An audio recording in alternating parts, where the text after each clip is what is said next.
नमस्कार, आप सभी का स्वागत है। दोस्तों, आज की इस वीडियो में हम आपको मौनी अमावस्या का महत्व और उससे जुड़ी पौराणिक व्रत कथा सुनाएंगे, इसलिए इस वीडियो को अंत तक जरूर देखें। माघ मास की कृष्ण पक्ष की अमावस्या के दिन पड़ने वाली मौनी अमावस्या इस वर्ष 24 जनवरी 2020 दिन शुक्रवार को है। पौराणिक मान्यताओं के अनुसार मौनी अमावस्या के दिन मौन रखकर संयम पूर्वक व्रत किया जाता है, जिससे मुनि पद प्राप्त होता है। कहा जाता है कि होठों से प्रभु के नाम का जप करने पर जितना पुण्य प्राप्त होता है, उससे कई गुना ज्यादा पुण्य मन में हरिनाम का जप करने से प्राप्त होता है।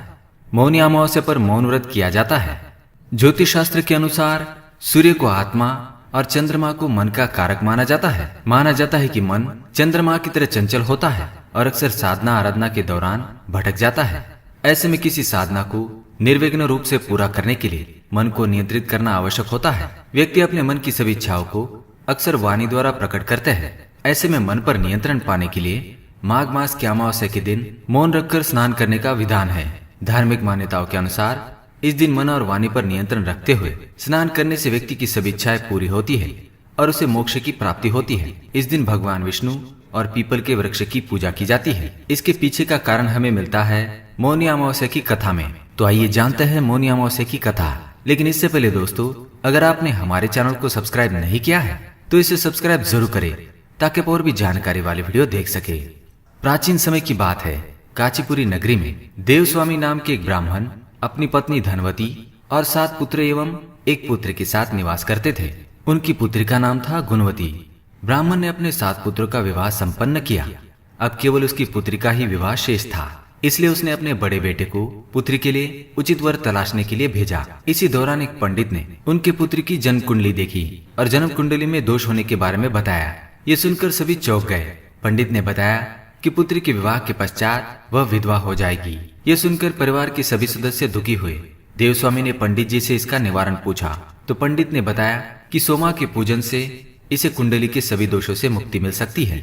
देवस्वामी ने सोमा के बारे में पूछा तो पंडित ने कहा, सोमा एक बहुत ही पुण्यवान धोबिन है जो सिंहल द्वीप पर निवास करती है। उसने अपने जीवन में एक भी पाप नहीं किया है। केवल उसी के पुण्य कर्मों के फलों को प्राप्त कर आपकी पुत्री दोषों से मुक्त हो सकती है। पंडित की बात सुनकर देवस्वामी का छोटा बेटा अपनी बहन को लेकर सिंहल द्वीप की ओर निकल पड़ता है। वे दोनों दिन रात चलते हुए सागर तट पर पहुंच जाते हैं, परंतु वहां पर पहुंचने के बाद उनकी चिंता और भी बढ़ जाती है।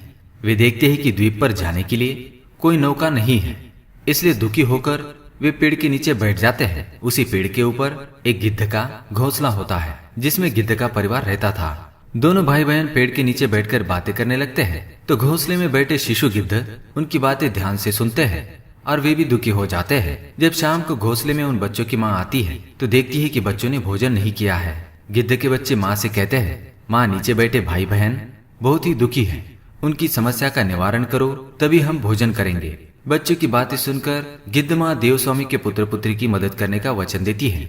उसके पश्चात बच्चे भी भोजन कर लेते हैं।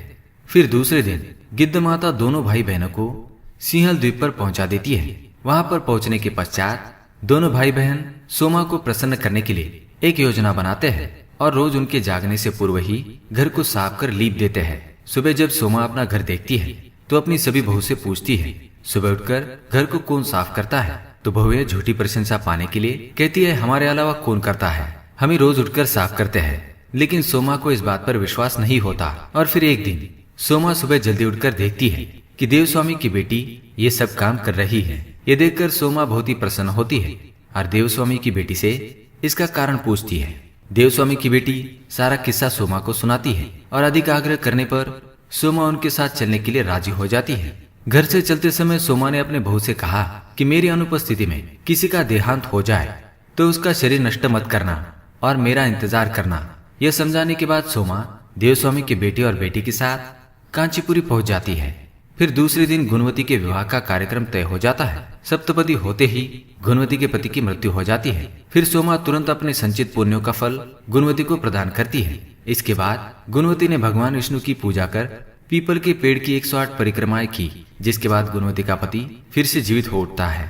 सोमा उन्हें सौभाग्यवती का आशीर्वाद देकर अपने घर लौट जाती है। उधर गुणवती को पुण्य फल देने के कारण सोमा के पुत्र जमाता तथा उसके पति की मृत्यु हो जाती है। सोमा पुण्य फल को संचित करने के लिए मार्ग में अश्वत्थ यानी कि पीपल वृक्ष की छाया में विष्णु जी का पूजन करके 108 परिक्रमाएं करती है। इसके बाद परिवार के सभी मृतक जन जीवित हो जाते हैं और इसी कारण से इस दिन पीपल के वृक्ष की पूजा का बड़ा ही महत्व है।